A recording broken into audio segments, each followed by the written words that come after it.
So hello everyone and welcome to my channel. So today I'm going to talk about emotional eating as just a way to cope from daily stresses. So just seeing if you want emotional eating from a different lens, and a lens of emotional eating is a symptom that I am suffering internally and I need to work on myself and heal myself to feel better. So let me explain. You probably heard it many times from me. Emotional eating is a way to numb our emotions. Yes, it is a tool that we learned probably in our childhood.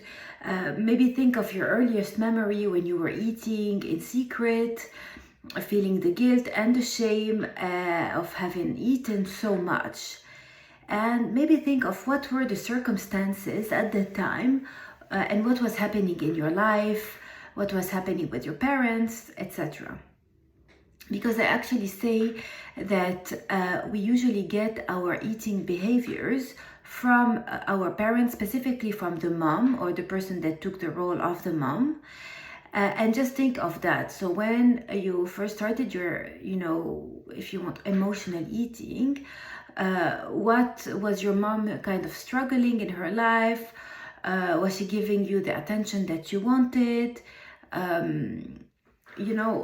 Did she have life struggles? How was she coping with life? Was she using food to cope with life?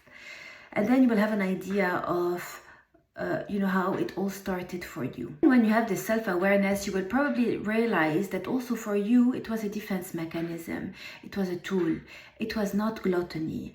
It was not, you were not a bad person.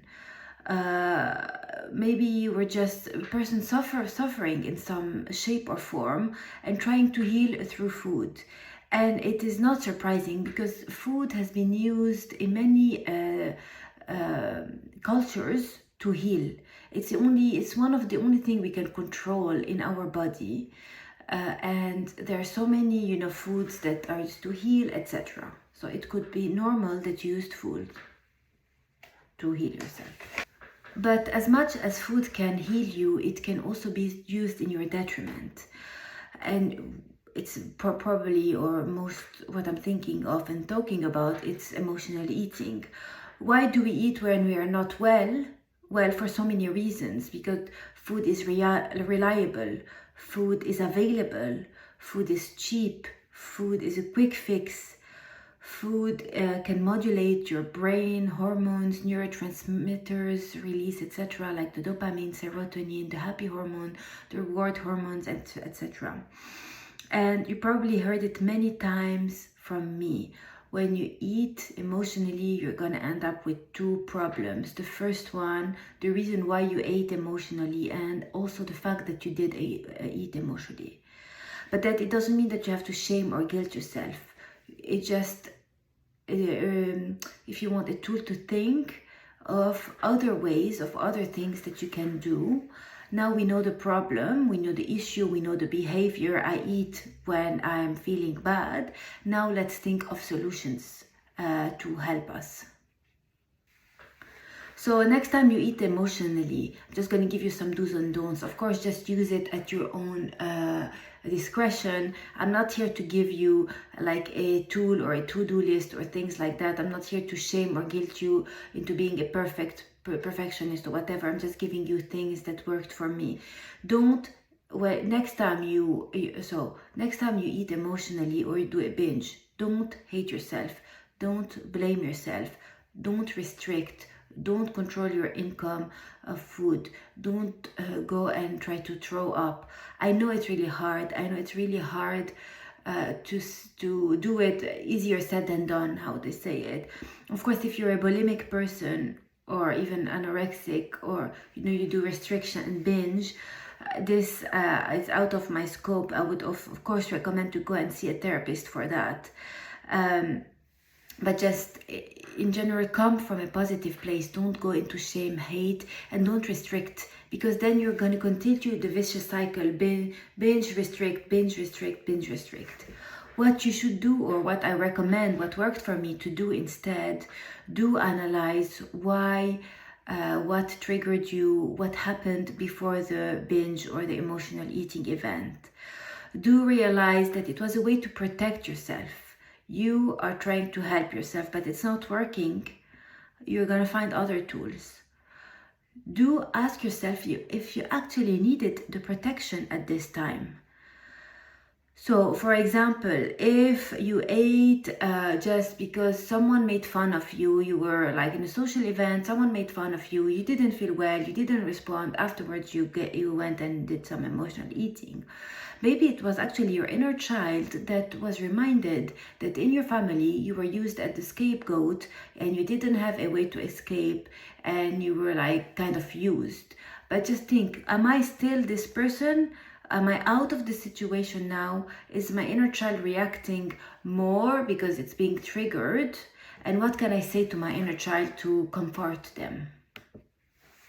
And yes, it's very important, instead of denying what happened and saying, I'm not going to think about it, I just want to forget about it, and avoiding just even the thought of what you did. On the contrary, just face it, put a mirror in front of you, a nice mirror, a gentle, a compassionate mirror. You can journal on it and you can say, what can I learn? What can I do next time that I'm put in the same situation? You can write, for example, a list on your phone of 5 things you can do next time you feel you really need to eat emotionally.